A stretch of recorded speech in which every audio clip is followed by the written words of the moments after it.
Monkey Tales. Hanson and Grayshell's Island Adventure by Monkey Tales. On a sun-drenched island surrounded by shimmering turquoise waters, there once lived a brother and sister named Hanson and Grayshell. Hanson was named after their father, while Grayshell earned her name from her mother's love for collecting smooth gray shells scattered along the beach. They lived with their father, a kind fisherman, and their stepmother, who wasn't exactly the nicest lady on the island. Times were tough, and the fish weren't biting, so their stepmother grew frustrated. "We can't feed everyone," she grumbled. "Those children will have to fend for themselves." One day, the stepmother told Hanson and Grayshell, "Let's go to the fields and gather coconuts, mangoes, and papayas." But what she really planned was to leave them deep in the fields so she wouldn't have to feed them anymore. Hanson had a good feeling something fishy was going on. So, as they walked along the sandy path, Hanson dropped tiny seashells behind them. "I'm just marking the way so we don't get lost, sis," he whispered to Grayshell. Smart thinking. Grayshell grinned. They gathered coconuts from the towering palm trees and juicy papayas. But as soon as their stepmother saw they were distracted, she tiptoed away, leaving them behind. "Oh no. She's gone," cried Grayshell. "Don't worry," said Hanson confidently. "We've got the seashell trail." The two kids followed the shells all the way back to the shore, laughing along the way. When their stepmother saw them return, her jaw dropped. "These kids are slipperier than a wet fish." Determined, the next day she tried again.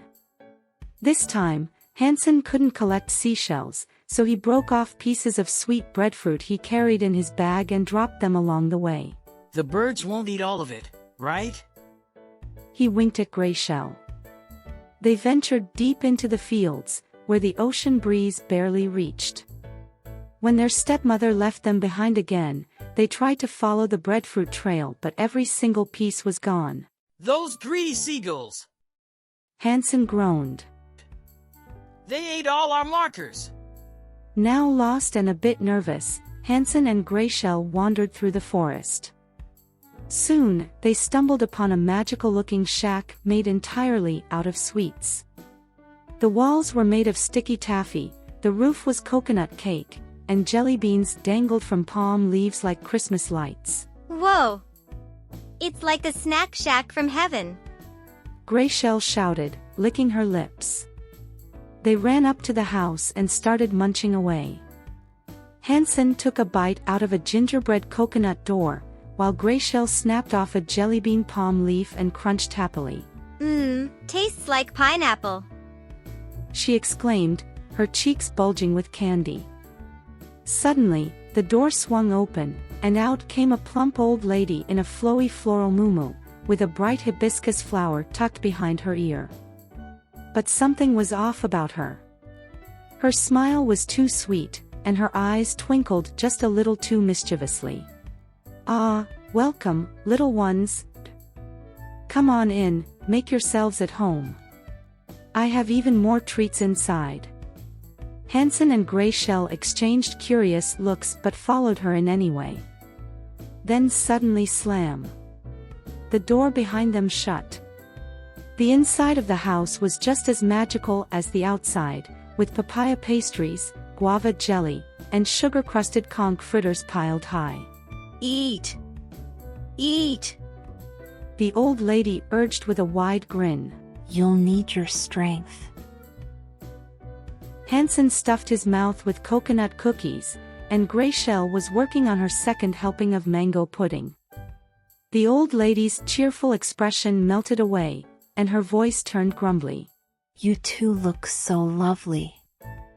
I want to make you my dinner," she sneered.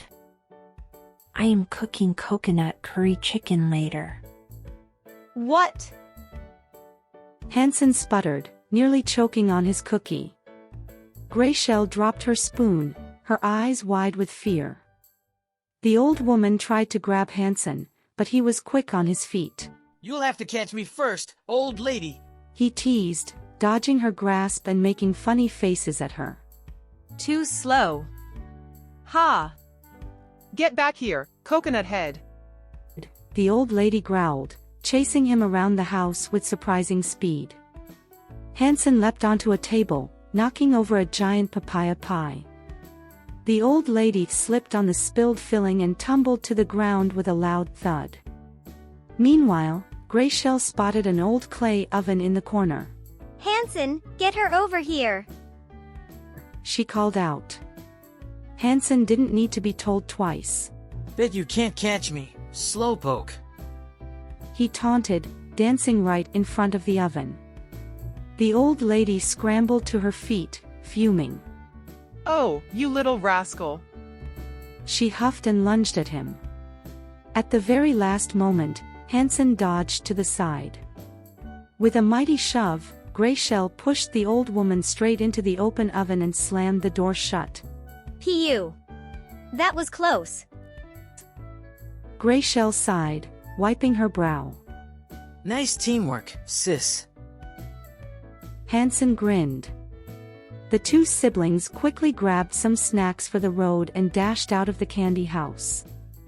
As they ran through the forest, they stumbled back onto the beach just as the sun was setting, painting the sky in brilliant shades of orange and pink. When they got home, their father hugged them tightly. I was so worried. Where have you two been? Just having a sweet little adventure. Hanson chuckled. Their stepmother, realizing the children were much cleverer than she gave them credit for, quietly packed her things and sailed away, never to be seen again. The moral of the story is: when things look tempting, you need to stay smart and stick together. They also found out that quick thinking will always help you find a way out of trouble. And most importantly, never trust someone who offers too much candy.